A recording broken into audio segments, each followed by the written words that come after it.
Good afternoon, everyone. It's great to have so many of you joining us from across the states. My name is Adrienne Fischer, and I'm a Senior Policy Analyst for Education Commission of the States. I want to welcome you all and thank you for attending our webinar on empowering families with the science of reading. We have a great discussion in store for you today with the ECS team and our partners at Just Right Reader. Please note that we are recording the webinar today to allow you to revisit the content and also to share with any of your colleagues that couldn't make it today. If you're joining us for the first time, Partnering for Success is designed to provide you, our commissioners and policymakers, with opportunities for connection with peers, researchers, and innovators who are providing solutions to some of today's most pressing education policy issues. We intend for you to leave these webinars filled with insight, inspiration, and resources that will support you as you address similar challenges in your state. On behalf of the ECS team, I'd like to thank our partners who help make events like this one possible. Thank you for your continued partnership and support that allows us to convene the people behind the policy. I'm especially pleased to join forces with Just Right Reader for today's important conversation on empowering families with the science of reading.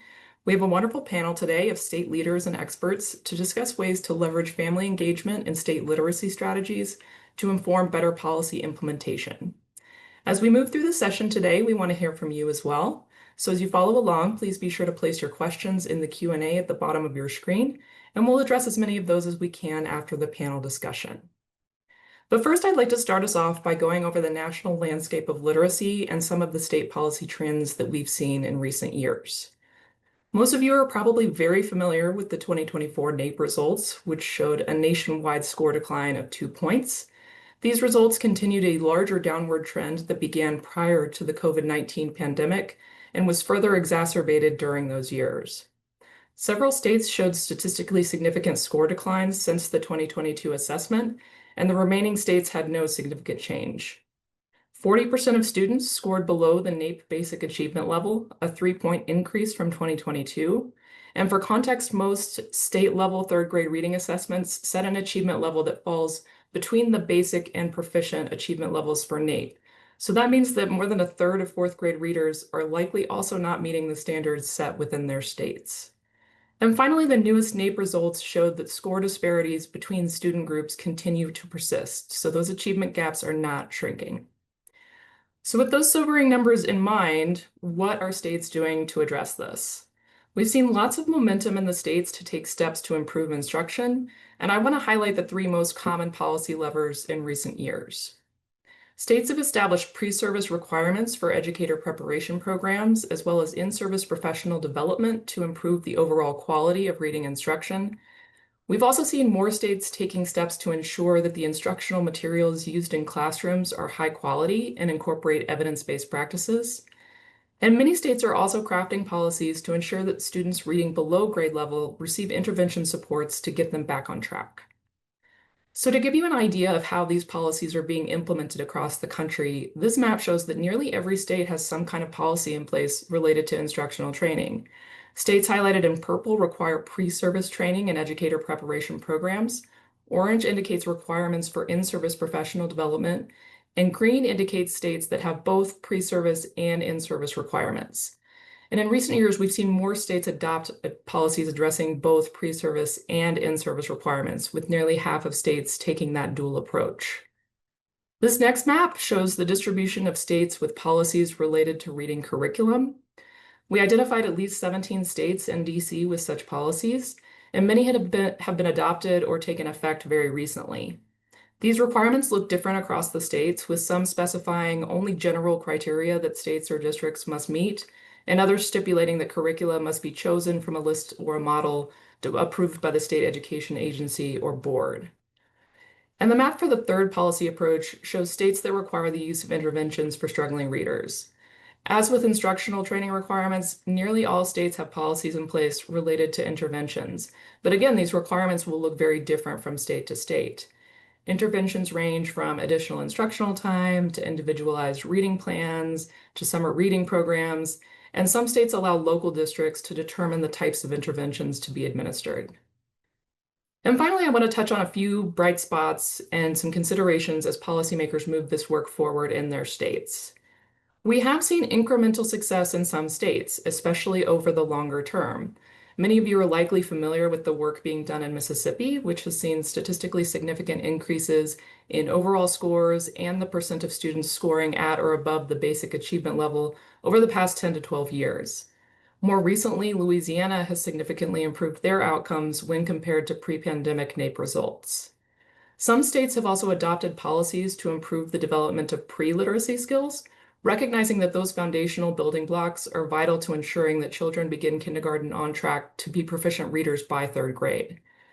There's also some evidence that comprehensive literacy policies produce stronger student outcomes. A recent study examined the effects of state policies on student test scores and found that states with comprehensive policies, meaning policies that address multiple aspects of literacy, had greater improvement in student reading scores than states with no policies or less comprehensive policies. This is an area of research that's still evolving, but it does suggest that these policies can have an impact. And finally, it's important to take into consideration that many state literacy policies are recently enacted or even still being implemented. There's always a lag between policy enactment, policy implementation, and evaluation and analysis. And many states have enacted literacy policies relatively recently or enacted multiple policies that have been implemented over a period of years. But we do expect to see more policy evaluations in the coming years to measure progress and identify those areas for improvement in the implementation process. So with that, next I'm going to turn things over to Sara Rich with Just Right Reader to give us an overview of their approach to engaging states in literacy work. Sara Rich is the CEO and founder of Just Right Reader, a former principal with over 20 years of experience. She's an expert in literacy and school turnaround. She's trained educators in more than 35 states and developed Just Right Reader after struggling to find phonics-based, engaging decodables for her daughter. Since then, she's helped place millions of books in students' hands nationwide. Sara's passion for making reading fun and accessible drives her mission to ensure all children have high-quality materials that they love. Welcome, Sara. We're so glad to have you with us today. Oh, I'm so glad to be here. I feel really lucky to be able to talk about Just Right Reader and bring together some of the states that we find doing some of the most innovative work around both the science of reading and parent empowerment. We all want kids to succeed, and the huge part of what we found at Just Right Reader is not just helping kids to get that practice in reading, but also engaging parents. So I want to kind of pass it to the show, but at Just Right Reader, part of why we work so closely with states is we have the largest library of science and reading resources, both in English and Spanish. And something you're going to hear today is that everything we put out, both to classrooms, both to states, both to districts, anywhere anything goes out from Just Right Reader, it's completely customized to that state. I can't wait for these states to talk to you about how we deeply customized our resources and our science of reading resources for them, because we want states to look good, we want districts to look good, and we want parents to know how to help their families from that state. And everything that we're doing is personalized and data-driven. So I get to take a minute and pass this over to Margaret Crespo, Dr. Margaret Crespo, my amazing friend and frankly mentor. Like, Margaret does amazing work all around the country. She coaches principals, she coaches state leaders, and she coaches district leaders. And she tells me all the fabulousness that's happening around the country. With more than 25 years of educational and administrative experience, Dr. Crespo is widely regarded by her peers in education leadership. Margaret has been a superintendent, teacher, counselor, assistant principal, and principal at the secondary level. Prior to joining ILO, Dr. Margaret Crespo served as the former superintendent of Laramie County School District 1 in Wyoming. Prior to Laramie County, she was area superintendent for Boulder Valley Schools in Colorado, and she spent time as Boulder Valley's assistant superintendent for secondary success. Margaret, I am so excited to hear the conversation of the amazing work both in Iowa and North Dakota, and can't wait for the conversation. So I'm thrilled to pass it to you. Thank you, Sara. I too am so excited every time I hear about the amazing work that you're doing in Just Right Reader and all of the districts that are impacted. It's exciting to know that it's really aligned to the work that we're doing together across the country. So with that, I would love to get us started on introductions to the amazing, amazing people that we have with us today. So we're going to start by introducing our panel for today's conversation. So we'll start first with Brenda Ehrmantraut. Brenda has been with the North Dakota Department of Public Instruction for 7 years. She has been the project director with 3 CLSD literacy grants. She provides guidance and implementation related to North Dakota literacy laws that are aligned to the science of reading, dyslexia, and she also works with the North Dakota Personalized Learning Experience. Before NDTPI, her teaching experience included, and I was so amazed at this, ELA and reading assignments with experience at all grade levels, K through 12. That is incredibly expansive. Then we've got Taylor Olsen. Taylor is a program administrator at the North Dakota Department of Public Instruction, where she coordinates the state CLSD grants. Taylor holds a master's degree in curriculum and instruction, and before working at the state, she was a high school, that's a big deal, high school English teacher. When she's not focused on improving literacy for the students of North Dakota, she loves spending time with her boys. And then finally, we have Director Snow. Director Snow is committed to ensuring all children have access to high quality education that inspires them and prepares them for the future. As a director in Iowa, her work is grounded in high quality teaching and learning, family and teacher empowerment, evidence-based innovation, college and career pathways, which is so necessary today, transparency, and student-centered funding and supports. Director Snow began her work in the classroom teaching remedial courses at the University of the Free State in South Africa. She served as Virginia Deputy Secretary of Education over early childhood education through post-secondary pathways, and as New Hampshire Division Director of Academics and Assessment, Special Education, Career Development, Adult Education, Wellness, and Nutrition following her confirmation. She also served in the federal government as a special assistant to the President of the White House Domestic Policy Council, senior advisor at the Office of Management and Budget, and policy director at the U.S. Department of Education. Prior to her government experience, Snow was policy director at the Foundation for Excellence in Education.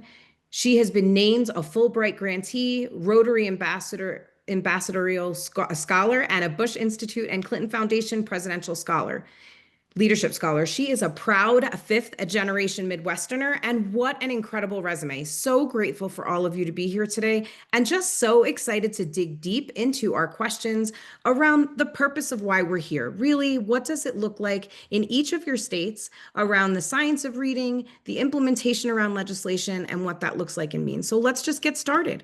So we've got a few questions to start. First, I would love to have you ask, and we'll start off with Director Snow. How have you approached the selection or review of high quality instructional materials to align with the science of reading legislation requirements to support reading acceleration? Thank you so much, Margaret, and it's a pleasure to be with you all and our colleagues in North Dakota. And again, I appreciate the opportunity to fill in for my teammate, our Pre-K through 12 Learning Division Administrator, Tina Whaler, who's unable to be here today. But Adrienne kicked off our conversation talking through our national NAEP results, which is a really important place to start. And in Iowa, because of the hard work of our students, our families, and our educators across the state, we increased our national ranking in NAEP from 20th in 2022 to 10th in 2024. We were also in the top 5 in the nation for improvement since 22 in 8th grade reading for all students and for students with low-income backgrounds. And obviously, this is encouraging progress, and it builds upon our statewide comprehensive investment in evidence-based reading instruction in the science of reading that covers standards, high-quality instructional materials, early identification and progress monitoring, our strong intervention structures, evidence-based professional development for in-service teachers, investments in pre-service teachers, and family-centered resources. But to directly respond to the requests from our instructional leaders across the state and school needs that we identified, especially through school improvement supports, our team led a statewide HQIM RFP for the first time in Iowa this past year. And it was a two-step process. First, to be reviewed by our Iowa expert panel, the provider had to demonstrate that they met all expectations of the highest levels of quality on ed reports. And then our expert panel, which included our Department of Education Science of Reading experts, many of whom are on the webinar today, practitioners, higher education, and then our Iowa Reading Research Center, or IRRC. And their review focused on alignment to the science of reading and our state standards, in addition to reviewing the evidence base of the proposed high quality instructional material. Then we entered into statewide contracts with those HQIM providers with negotiated pricing available to all schools and districts across the state. While it's not an exhaustive list, the purchasing list is really intended to support schools with options in their evidence-based curriculum review, adoption, and implementation processes. And we were excited to follow a similar process for HQIM and math as well. But I believe we'll get into this throughout the conversation. Obviously, our HQIM needs to be aligned to our rigorous state standards. And those were adopted actually last summer, implemented in school year 24-25. We had not had substantive changes to our ELA standards in well over a decade since their initial adoption in 2010. So they were revised to ensure direct, explicit instruction based on phonemic awareness, phonics, vocabulary, fluency, comprehension.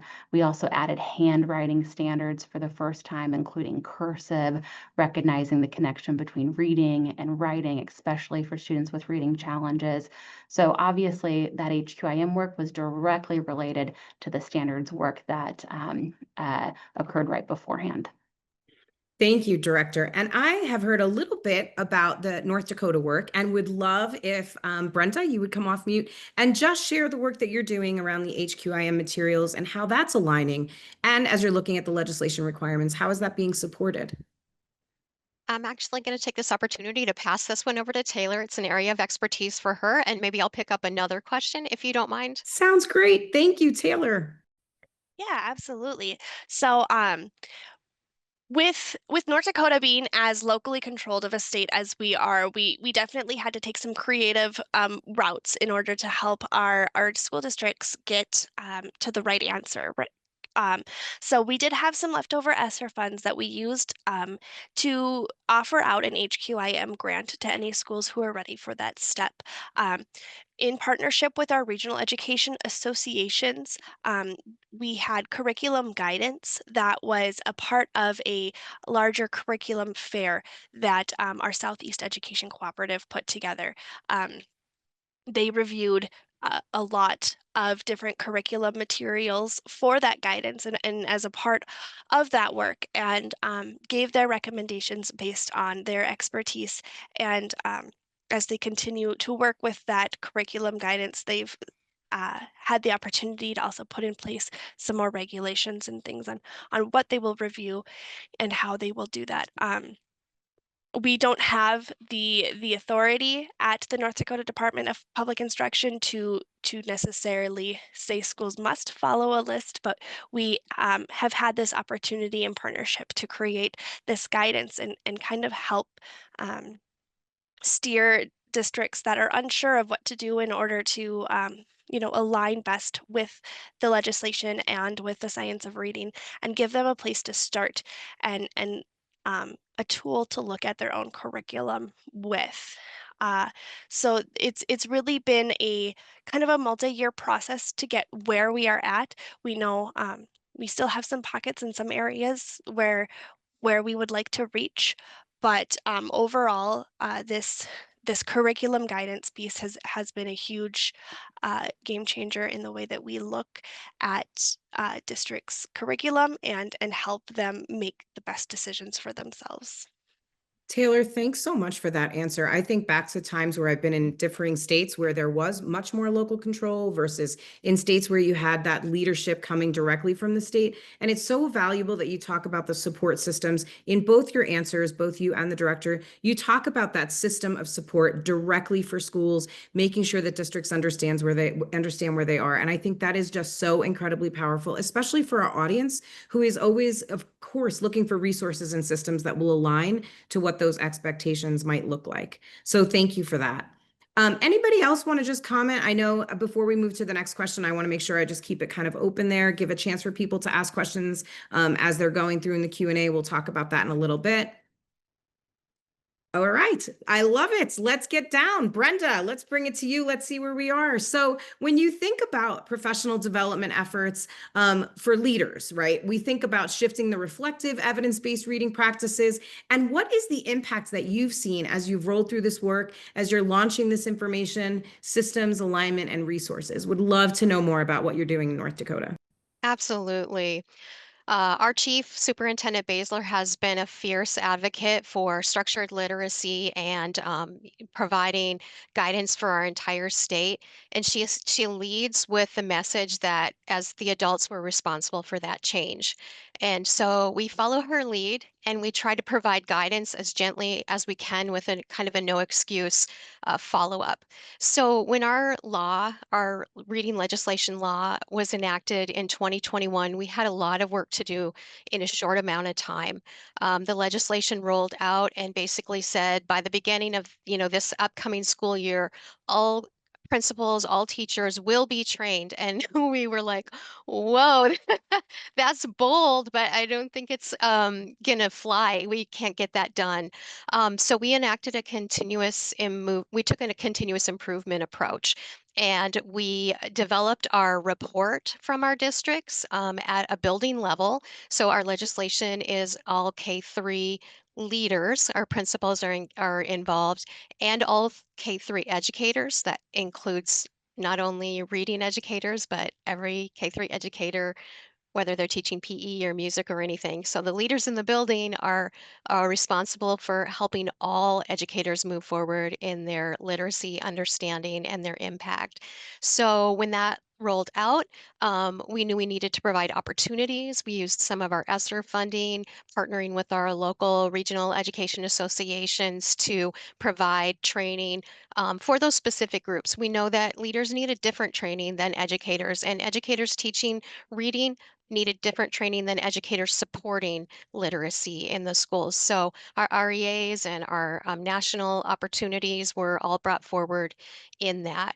And I think our leaders were learning some things that they probably didn't know they needed to learn. What is phonemic awareness and how does that play into what's happening in my classrooms and what should I be looking for when I do walkthroughs?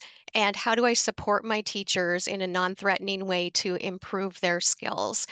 And then following that professional development approach, we also, our law says that their curriculum will be aligned with the 5 key areas of reading. They will use systematic and explicit approaches, and it will be aligned scientifically with research-based approaches. So learning what all of that is so they can be the leaders in their building has been a big task, and it's an ongoing task. So after that initial rollout of here's what you need to know, leaders, and a little bit of practice, our REAs have offered out some community of practice opportunities for those leaders to hop onto and to learn from one another, to share tools, to really keep each other, on track for, what aligns with the law. Um, Additionally, Taylor and I both mentioned that we lead comprehensive literacy development grants, and those grants are testing grounds. So even if you're not a school that receives those funding, they look to what is happening in those buildings as leaders. Leaders look to other leaders. And when we wrote the 2024 grant, we knew that we needed strong leader support. And so we did put a tight component in there around if you want this funding, then you also need to, get your leaders involved in and doing the work as well. And then also we see that the secondary literacy leaders, we're feeling a little left out. Once all this attention is getting thrown on the elementary buildings, we know our leaders are paying attention. We know they're making moves because they're asking, and what for 3, 4, and 5? And what for middle school? And so we're, again, joining in our collaborative efforts with our service providers, our regional education associations, to see what we continue to layer in for those schools. So I love that you mentioned the leaders and the teachers, and that's so important and impactful. Would you share a little bit as you're thinking about statewide, what do you do in terms of the parents? How do you engage your parent group so that they know where to get questions? I have a young reader, so I'm just throwing it out there, checking in. How do you do that? Yeah, we keep our eyes and ears open for awesome ideas and resources to pass forward. We have websites, we have um, the programs that we work in that require family engagement, Title I, TSI, CSI, CLSD, all of those programs that kind of have it layered in. We're kind of the lead in keeping our eyes and ears open. And then we always try to share out statewide with those opportunities for, what are some ways to get that two-way communication going with your families?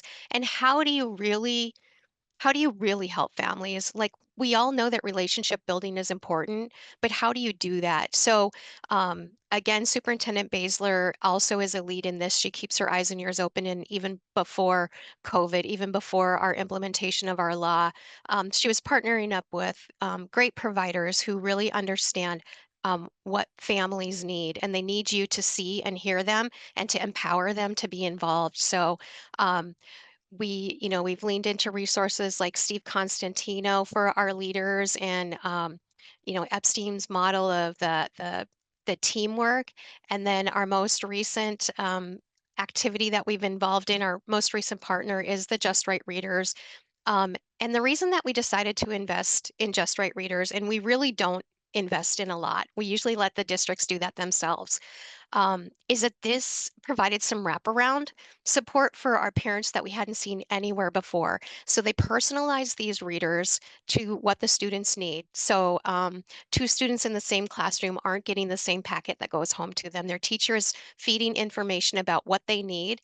And then on that book are QR codes for the parents to just hear, how do I read with my child? How do I learn? We feel like that's just a piece that has been missing for parents, is knowing how to explore those read alouds and that work with their child. So we're really proud about that and excited about those resources. I love that, partnering with the parents. And we all know that Yeah. everybody needs professional development, right? The teachers, the leaders, sometimes the parents.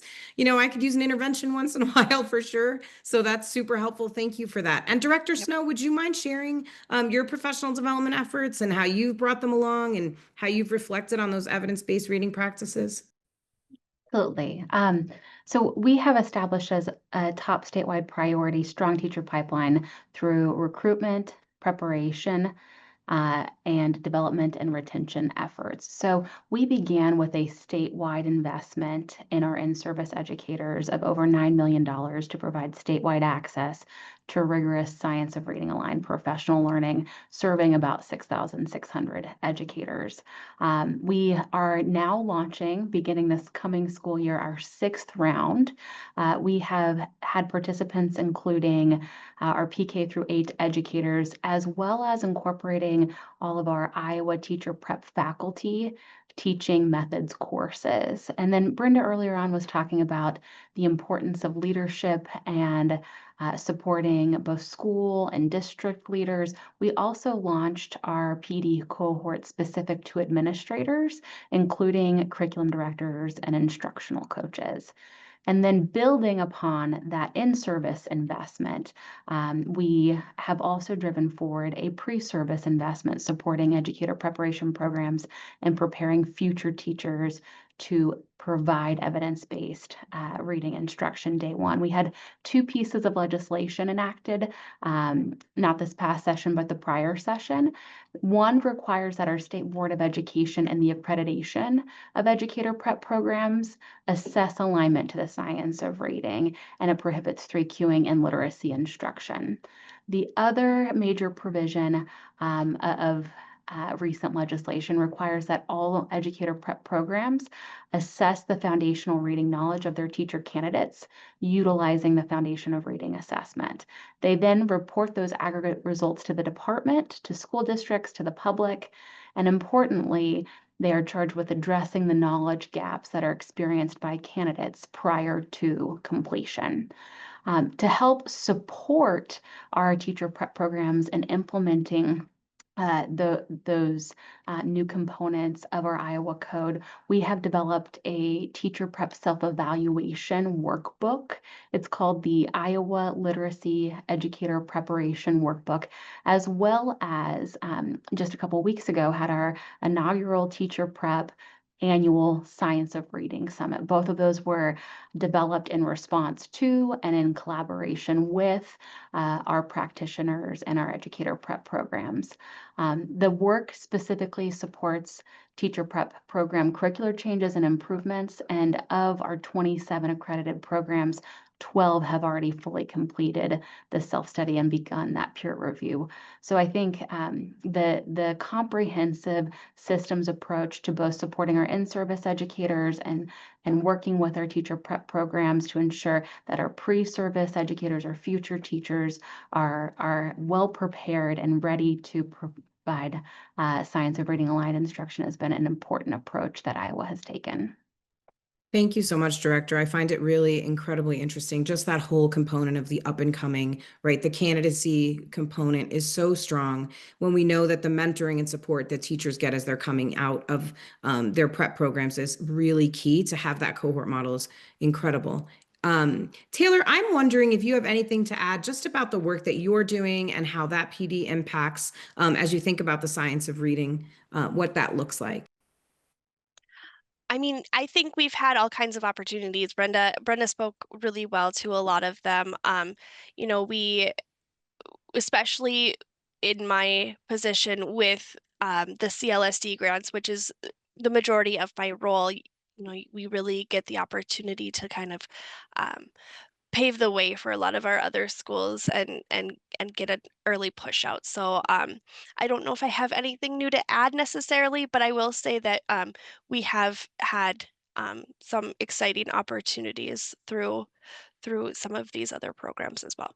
I so appreciate that you both kind of have that same goal focus of like the work that you're doing and what that looks like. Brenda, did you want to share something? I wanted to remind Taylor to share about Legendary Learners, which is one of our family engagement projects that we're pretty excited about. Oh, yeah, absolutely. So also through our comprehensive literacy state development grant, because it is a birth through grade 12 grant, it gives us the opportunity, I guess, to work with that birth to 5 group, which we don't get to in our department very often, as that age group tends to live with our Department of Health and Human Services. And so through that funding, one of the things that we have found is a need to reach our littlest learners first teachers, which would be their parents and their caregivers. And so through some funding and through some work with our early learning partners, we have created, also with some inspiration from our friends in New Mexico, we have created a little group of kindergartners that we're calling our North Dakota Legendary Learners. And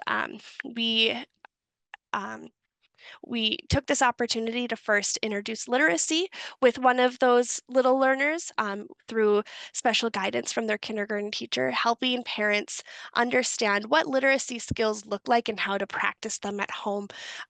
You know, meeting parents where they're at, using language that is empowering and validating for them. And our our hope is to continue this work into other areas outside of literacy, because we know that there are other skills that that our littlest learners need to be successful in school. But the hope is to start bridging that conversation around what school readiness looks like for each little learner, and how parents are the first and most important advocates for their students' education.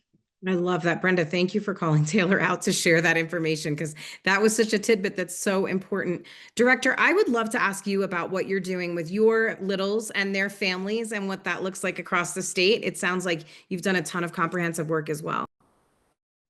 Absolutely. So we have incorporated, as indicated, our pre-K educators in that statewide investment of evidence-based professional learning. And then we also have incorporated our youngest learners in our universal screening and our progress monitoring supports, and have some additional accountability system supports that are forthcoming that I'll be excited to share in the future. Fantastic. Thank you so much for that information. When we think about our next area, right, we've talked about what we're doing right now and how we got here. I would love to just touch base on consistency, coherence, future. How do you know that across the curriculum and through instruction and assessment, that acceleration of reading achievement system-wide is occurring? And I will, as you can tell, I'm balancing it around through everybody. So we're going to start this time with Taylor, and then we'll bring it around to the rest of the group. Yeah, I think sustainability is one of those questions we ask ourselves every time a project comes up. What does this look like, once the funding is gone, or once this initial push is over? So I think our greatest asset that we have in North Dakota are our regional education associations.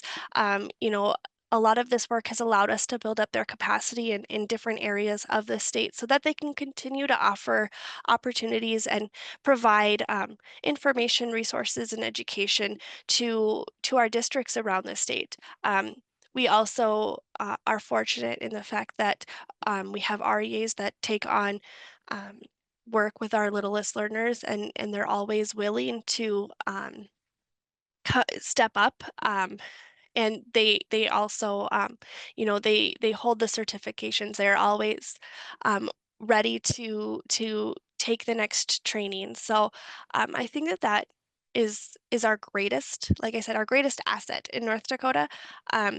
We also are always asking that question of ourselves here at the state. And so when we have new projects, we always come back to the question of the so what. So why did we do this?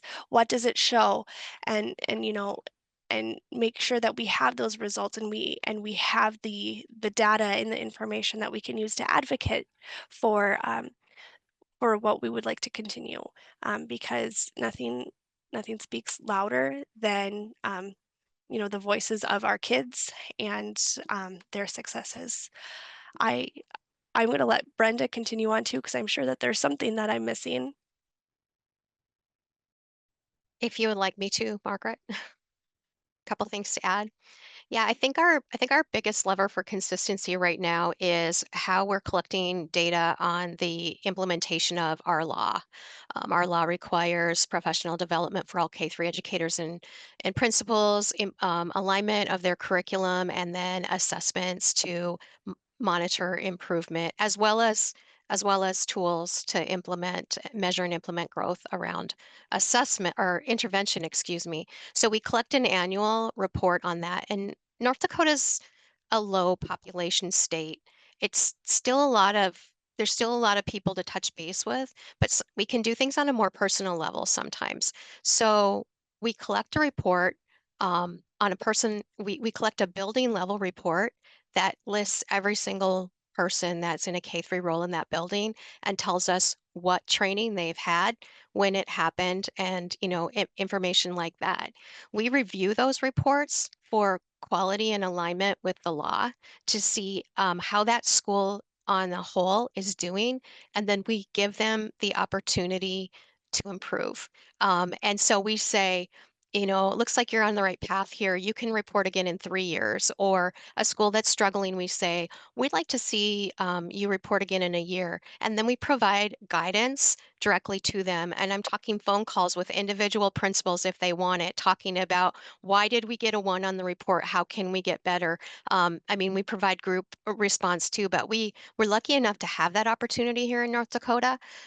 So we feel like continually talking to the field face to face and pointing them to the resources that they have is helping us bring things up over time.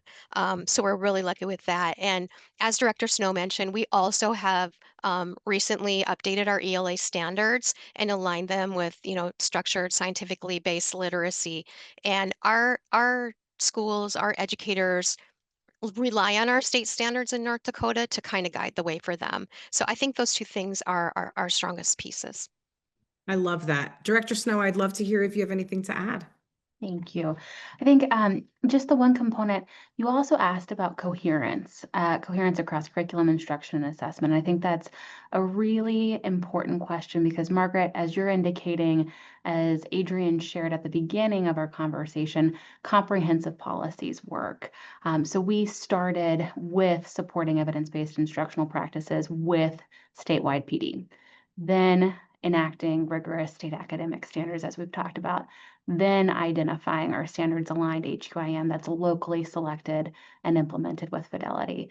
And now we are aligning our new assessment to our standards to be implemented this coming spring, the second year of our standards implementation. And that's what's so important about Iowa's unique approach, a comprehensive approach, is planful. Each system improvement prepares the next system improvement to be successful. And it's timely with a very strong focus on implementation. And right now, actually, we also received a CLSD grant, our first grant as the state of Iowa.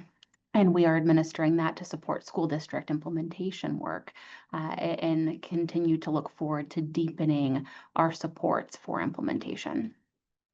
Thank you for that. I love the comprehensive approach that we've all taken as we've answered these questions, right? We've started with the littles. We've had conversations about the people that are doing the work every day, teachers, adults, leaders in the system. We also had a conversation deeply about parents and the reality of their access to HQIM and what that looks like. This idea of this coherent focus, relentless pursuit of our kids engaging in this deep literacy, understanding, and knowledge. I would love to ask you a little bit about, before we got here, what was kind of prior to legislation, what were districts doing in terms of your support focusing on the science of reading, family engagement? What were the systems that were in place then prior to that? And we'll start with Director Snow, if that's okay. Happy to. We had a number of systems in place, and of course you were mentioning school districts and schools, and really the success of schools that were implementing comprehensively evidence-based literacy instruction informed our comprehensive statewide action, and it also inspires their colleagues across the state. Iowa had established universal screening and progress monitoring, which we have now recently, this past session, extended to math. And then we have strengthened our intervention structures, both legislatively and administratively, to have model personalized reading plans that are developed in partnership with families for all students who are identified as persistently at risk on our universal screeners. We've also administratively invested in statewide access to intelligent, personalized tutoring with now 246 of Iowa's about 325 school districts participating. And then to help implement our standards, we again partnered with Iowa Reading Research Center to develop Lifter, which is an online print handwriting support that includes practicing letter formation. And then now they're developing Clifter, which will be launching very, very soon, which is focused on cursive handwriting. So again, we had those important universal screening and progress monitoring systems in place, but ensuring that that informs intervention and supports that are building on that critical partnership between your classroom teacher and your family is how we have continued to build on that strong foundation.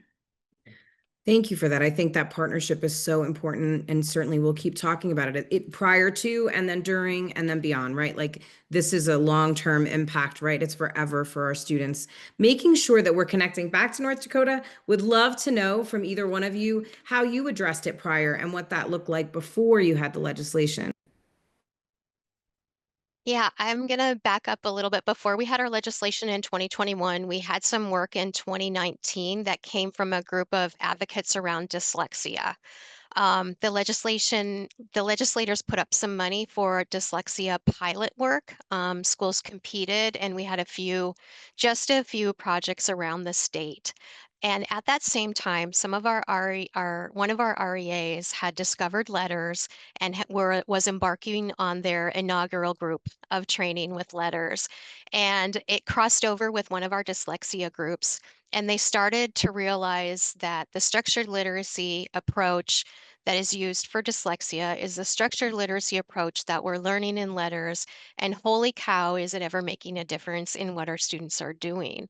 And really, that kind of little pocket work is how we started to become aware, and they started making more noise and making sure that the leaders in the state were hearing what was going on.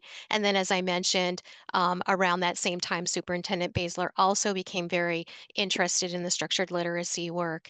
And so their pleas fell on willing ears and ready ears, and then back to the legislature they went with more ideas after that. I really see that as the work that was happening before that outside of our standards was very specific to those schools and the personnel that were in those schools. Taylor, do you have anything to add? I don't at this time. I'll be honest with you. I did join the department right around that same time that our legislation was kicking in place. So I've gotten to go on this journey from the beginning, but everything that happened prior was a little bit before my time. I love that. That's good. You've been with them since this whole kickoff. What I would love to know, and let me just remind everyone that if you have any questions, please feel free to put them into the Q&A. We are here to ask and answer any questions that you may have. One of the things that has come up for me is I'm thinking about all of this high quality material, the resources that we've mentioned, the family and system support, the new teacher candidacy program that we heard from in Iowa. I would love to know, what has the family feedback been in what you've done so far, right? Have you heard a ton of feedback from family? Has it been positive? Is there feedback to improve? Brenda, you mentioned that a lot of the work prior had come from family input and community input. Just curious to know what their feedback at this point has been. And be ready, because I'm going to also ask about the other adults, teachers, administrators, things like that. Yeah, I don't hear directly from families as often as I hear from educators and leaders. Um, but there are success stories, and the stories trickle up along those lines. So Love that's all that. I have. Yeah, that makes the job so much easier when we hear those great success stories along Yeah. the way. Director Snow? Maybe to jump on this, I also just want to circle back to Brenda's important comments about the impact that their dyslexia advocacy community had on their science of reading legislation. Our dyslexia board in the state of Iowa has been critical to ideating, informing, implementing multiple systems changes and improvements, and most recently, supplemental pay for and support for educators who attain the dyslexia endorsement. So I just want to echo those important comments. I think when we talk about family feedback, it is not a single event. It is a part of everything that we do, starting with our standards, including families and parents and our first review committee who are making initial recommendations for our standards. One consistent point of feedback is continuing to want caregiver resources to further empower families to stay informed and to engage in supporting their child's education. Again, in partnership with Iowa Reading Research Center, we've got a caregiver resource hub that features e-learning modules on important concepts. Things like understanding your students' literacy. It covers our state summative and our screener, advocating for your student, core literacy skills. What is structured literacy in the science of reading, assistive technology, and so much more. So I think Those are critical resources to empower families to continue to support literacy development. We also, similar to North Dakota, had a statewide investment of about $3.5 million to provide every first grader with two decodable book packs to take home and to keep reinforcing their classroom instruction. And you all know decodables build upon that partnership again between our classroom teachers and our families.